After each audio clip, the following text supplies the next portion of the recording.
Sukan pa jud pagsugod, wa jud ko'y salig aning Simeon Gabotero. Tungod sa pagkabakako niini. Una, namakak siya nga dili siya mao'y nipatay ni Riami Tokmo. O gisugo lang daw siya sa pagbaligya sa cellphone sa biktima o ang nagpatay ni Riami Tokmo mao kuno ang ilang silingan nga si Roberto Gabison. Kinomdom mo ni Roberto Gabison nga taga Barangay Guadalupe, Cebu City, kinsa gi-pick up sold sa ilang balay nga mao'y gitudlo ni Simeon nga mao'y nagpatay kunuhay ni Riami Tokmo o mao'y giingong nagsugo ni Simeon Gabotero, gisugo kuno si Simeon ani nga ibaligya ang cellphone sa biktima nga si Riami.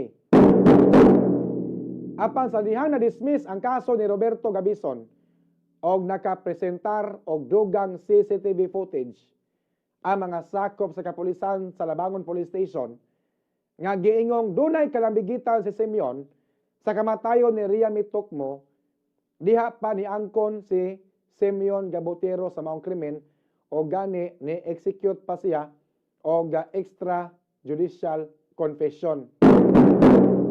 Dito sa extrajudicial confession, iyang giangkon nga iyang gituok hangtod nga namatay, iyang gilukot nga gisul og karton, iyang gisakay og motor ang kuyog iyang manghod o gilabay dito sa dapit sa kasada sa Tisa, sa Barangay Tisa, mga kabombo.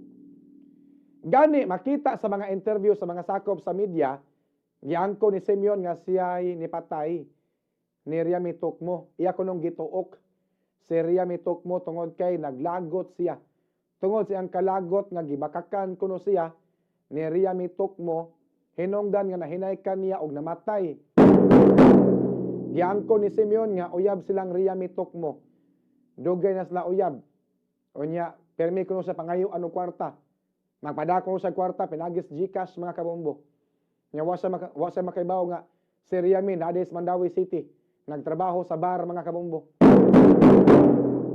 Unya, kagahapon, ato sa arraignment sa kasong murder batok ni Simeon, nakugang ang tanan, hilabi na ang igsuon ni Riami Tokmo. Gumikan kay ni plead not guilty si Simeon Gabotero. O iyang gitataw nga inosente siya sa kamatayon ni Riami Tokmo. Buot pasabot, dili kuno siya ang nagpatay. Uy, kaway klaro tawhana. Way klaro gyud tawhana, mga kabombo. Ni-execute na kag extrajudicial confession nga imong gipatay. Hanay kayo pagkasulti nimo, gipatuo nimo ang publiko. Pag-abot sa korte, ni plead not guilty ka. Unsa kahay nasod sa utok ni Simeon.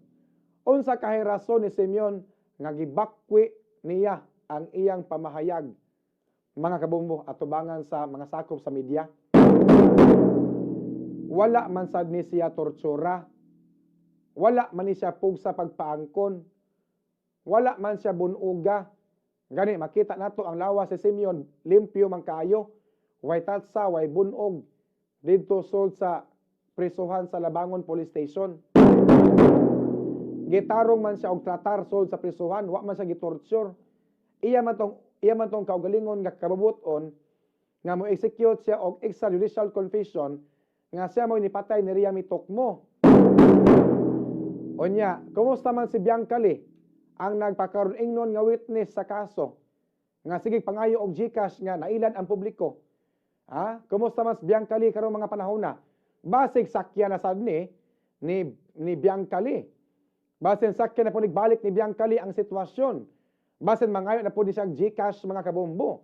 Kinis Bianca Lee og moingon na po nga naa siya mga ebidensya. Kay si Bianca Lee niingon, dili kuno si Simeon Gabotero ang nagpatay ni Riami, laing tao kuno, big time. Nya karon kay ni plead not guilty man Simeon. So basin og sakyan na po ni Bianca Lee, mga kabombo. Basin mga na po ng Gcash.